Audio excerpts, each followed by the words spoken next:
Mets Derby recap, Andrew Claudio here. Game 81 is in the books. It has happened! If you remember, that's what Gary Cohen's call was when the Mets finally threw their first no-hitter in franchise history.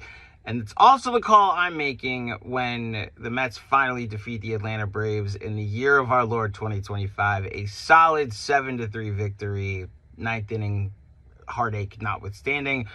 Juan Soto is a New York Met. Let's just start there. 2 home runs tonight. He has been gangbusters the entire month of June. Anybody that was actually worried about him, I hope you're reevaluating your trust issues because of a slow start to the first 2 months. And it was never actually that slow compared to the rest of baseball. It was slow for Juan Soto. Even his numbers now, he's hovering just below a 900 OPS, which would be one of the best in baseball, but one of the lowest in his career.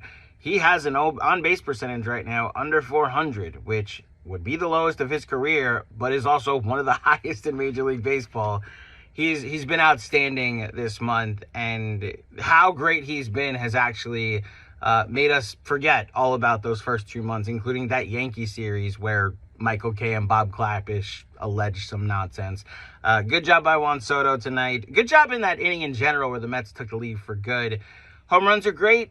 Chicks dig the long ball. I love me a good hit with runners in scoring position. I love a good productive out. And between 2 sac flies, one from Marte, one from Lindor, 2 hits with runners in scoring position, one from Beatty, one from Nimmo, mixing it up and it all not just being dependent on the long ball is important to me, because this way, when you face better pitching come postseason time, you have other ways to score runs. So good job by them. Good job by Ronnie Mauricio with 3 hits, and he's probably going to get sent down. This trend where a young player is about to get sent down and he has a great game before he leaves is fascinating, and hopefully it's something that he can carry over back to AAA, and then when he comes back to the big club, and maybe they don't even send him down. Maybe this is the one that actually convinces them to keep him up here.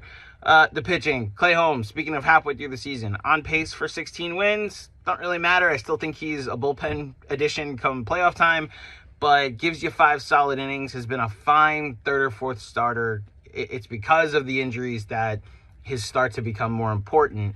You get 3 scoreless innings from your bullpen, which was good. This kid from AA that they called up looked very overmatched, although he was 1 strike away from getting out of it for good. And then Ronald Acuna Jr., who's won a lot of battles. He's obviously won that battle, but good job by Diaz coming in to close the win. And look, the Phillies lost. They haven't scored in 2 games. They've been shut out the last 2 games in Houston, and they're going against Hunter Brown today. You get some help from the Phillies. It's a day game. Then you come back and you win tonight. You're back in first place, and all the odds of the last 11 games doesn't matter.